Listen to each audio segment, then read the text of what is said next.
Good morning, good afternoon, good evening. Sorry, I got a text message. Good morning, good afternoon, good evening, whatever day, time it may be for you. The sun is out and I'm alive when I'm starting this reading for you, Taurus. And this is a reading today for Taurus. So that's why I'm talking about you and to you. I've already just shuffled your cards. I'm gonna draw them right now. And we'll get to the message for you today, Taurus. I hope you are aliving and thriving and all that goodness, and we'll see what messages want to come for you. All right.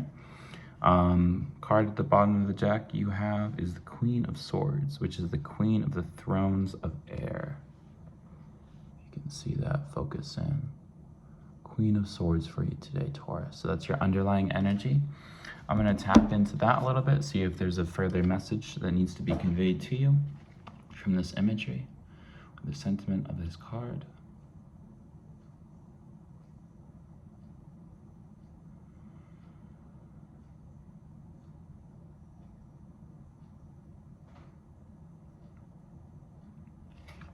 Two words came to mind, sharpness and brevity. So taking a look at this card, this one actually, as intricate and detailed as the images itself, right? All these drawings are like pen and ink, so to speak. This one actually is not loaded with a bunch of details. You've got that winged illustration at the top. You've got a queen with her sword over her shoulder, carrying the head of a man, or what I would suggest or interpret as a giant. Almost like David and Goliath kind of vibes.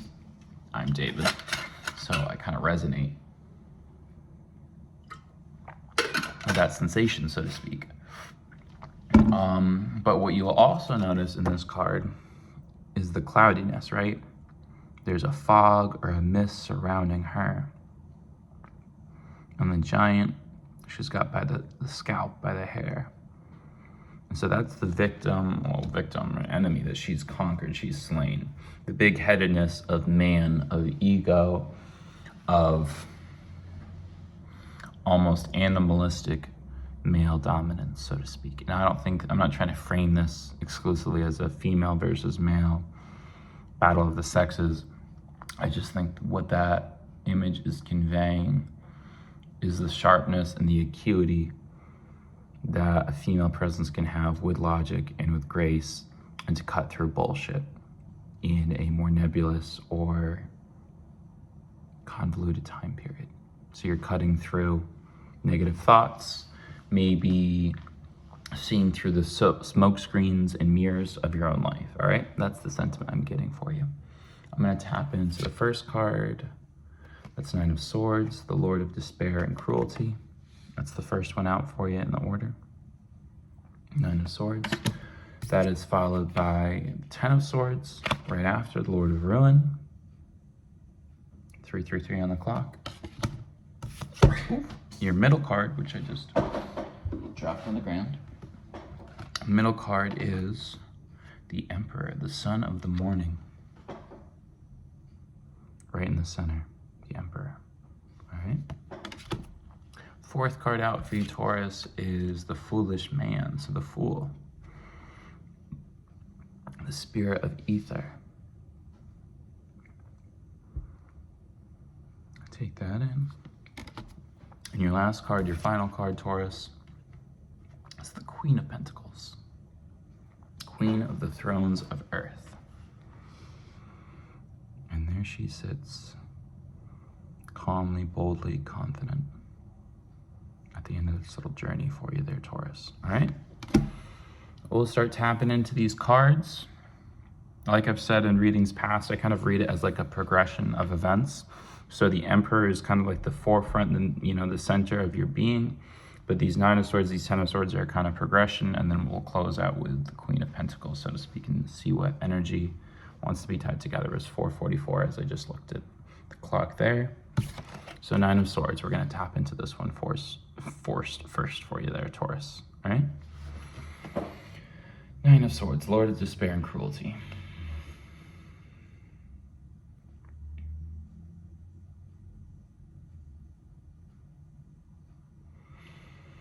So immediately, especially with us starting off with the Queen of Swords, these are thought patterns.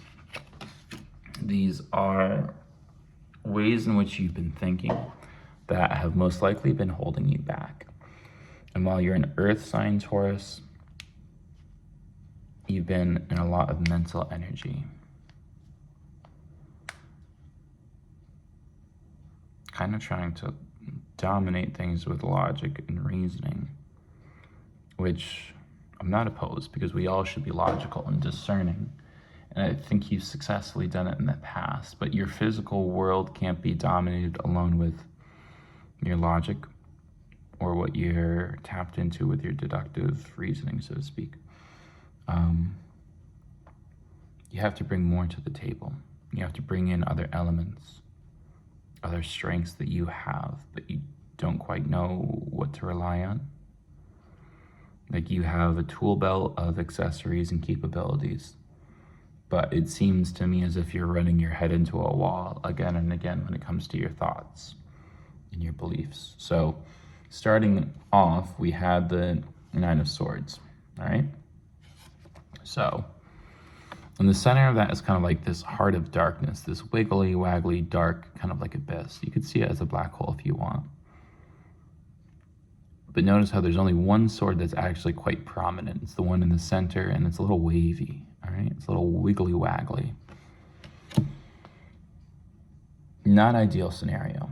It's overburdened for despite the fact that you have that one sword that's in good condition, it's still wavy. It's not clear thoughts, all right? And you have 8 other swords that are beaten, battered, broken at the end of their rope, at the end of the line. You come up next to the 10 of Swords for you, which is a better progression, right? This is the end of the strife, all right? It's the Lord of Ruin, all right? This is coming to the end of these challenges, mental challenges, all right, that you've been going through with your mental acuity. It's been getting sharpened, right? And by the time that we now arrive here at the 10 of Swords for you, which I'm just going to do a little check-in. It's a reinvigoration of the sharpness that you do have reaching its final form, but it's also a call to surrender all that at the end, all right? So this has the same black mass at the center of it that the 9 does, but you see it's dissolving, it's unfurling, it's lost its strength because those 2 swords have come into balance. And there's now a balance for whatever thought progressions you were having, whatever reasoning you were having before. And there's an equal opposite sense of logic, discernment coming in to cut through that, and that finds your balance. That's the self-awareness to the overacting thinking brain that you've been striving through life with. Let's reach its end in that thought progression, that pattern with your mental progressions. You have found harmony. You're cutting through the nonsense. You've brought in another sword, another angle, a self-awareness to counteract with your natural discernment and logic. They're in harmony, they're in tandem. And the sun can come out again. That's what the sun is at the top. And it's eliminating the darkness of your soul. Cool, congratulations. We'll lead here to the Emperor at the center of it, okay? I'm gonna tap into that.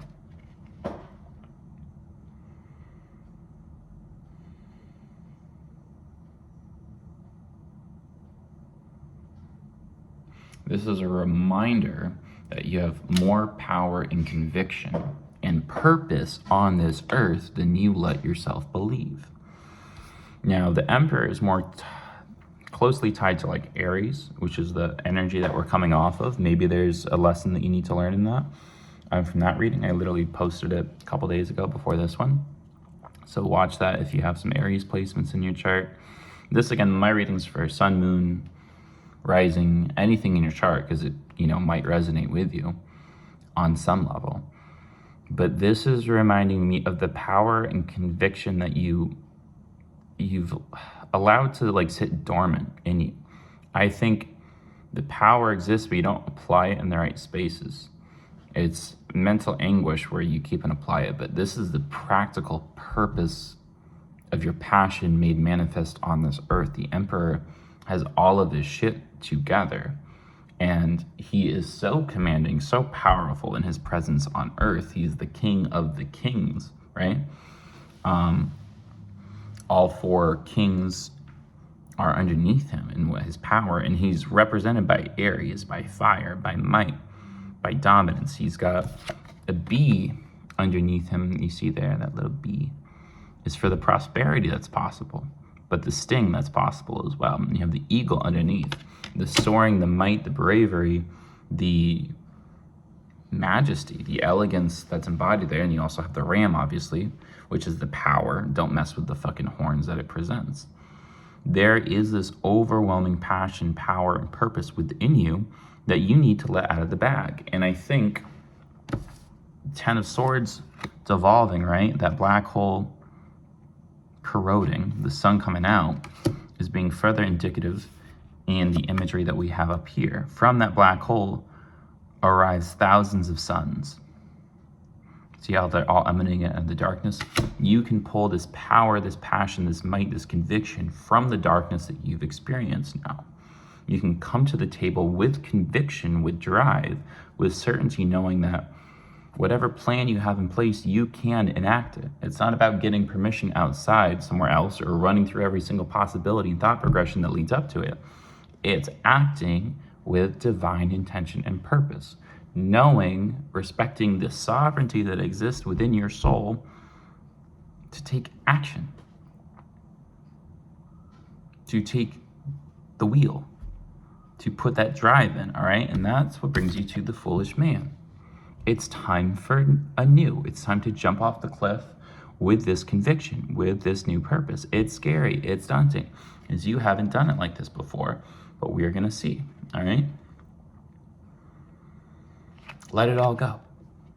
That's it. You need to let it go. Hands free out and just jump off the fucking cliff into what is new, what is restored. This is the spirit of ether, all right? Surrender to the spirit of life that surrounds you. And then you don't have to get caught up in the egotistical mindset of, oh, this is the thought I was having, this is what I want to do. No. When you surrender to divine purpose, you are one with divine will. It's not, oh, I have this idea. You are manifesting an idea that exists in and outside of you, beyond your reasoning. It doesn't start with your reasoning. Don't be selfish in that idea and that conviction. This is an idea that is bestowed upon you by spirit in the ether that you get to act out as an agent of influence of what that idea is. Whatever idea you have can live longer than you, your physical vessel. All right? Think about Christ Jesus. The ideas that he represented live longer than him. Buddha, the ideas live longer than his physical embodiment. Muhammad, whoever the fuck you want to talk about, their ideas outlive them. Surrender to the idea that is been bubbling inside you and enact it. Be a physical agent of its presence here, just as you are a physical agent of God's will and love and grace on this earth, all right?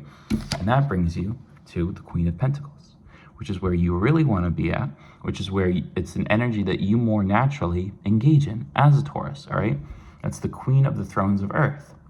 Once you can do that, to surrender to the grace that God has given you in your ideas, in your brilliance, that you just need to honor and recognize within yourself as bestowed to you from God, you will walk in this energy, which is the Queen of Pentacles. One with your surroundings, one with the nature that surrounds you, that engulfs you, and that you get to enjoy and reap the benefits of. Because you're coming at it from the Queen of Swords standpoint of like a cutthroat, and you've done it. And you've overcome those obstacles with your decisive discernment.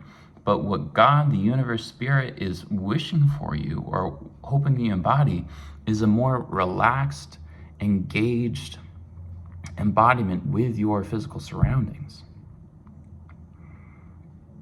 Is mentally, cerebrally, I think you can see it and you have the idea, but you don't know how to make it in the flesh. Surrender to the idea that you are an agent of the idea, that you are here to make it what it is. All right? The idea doesn't make you, you are making it in this world. That doesn't mean you have ownership of it. It just means that you are a willful agent in the idea coming to life in a materialized form. And then you find your peace, then you find your balance in knowing that you are a beautiful steward on this earth. That any structure that comes of it, any empire, edifice, is a natural manifestation of your efforts, of your divinity, of your power, your purpose. And so God wants you to go as far north and as farly powerful as the Emperor to see that you can finally rest in a Queen of Pentacles energy. I hope that makes sense for you. Because you don't have to go through thought progressions in your mind as much. It's just the action, the power, the confidence in your actions will bring about materialized form to what you couldn't previously materialize, because you are caught up in the thoughts of it. It couldn't materialize because you couldn't surrender to the etheric nature by whence it came. By realizing that you are within the ether, the idea is in the ether, you are one with it, the whole process is one, it can become materialized. Because you're looking for the reason, the action by which it becomes material. You are it materialized already. You just have to act. All right? That's what I want you to feel, think and feel, and it comes one. All right? Much love.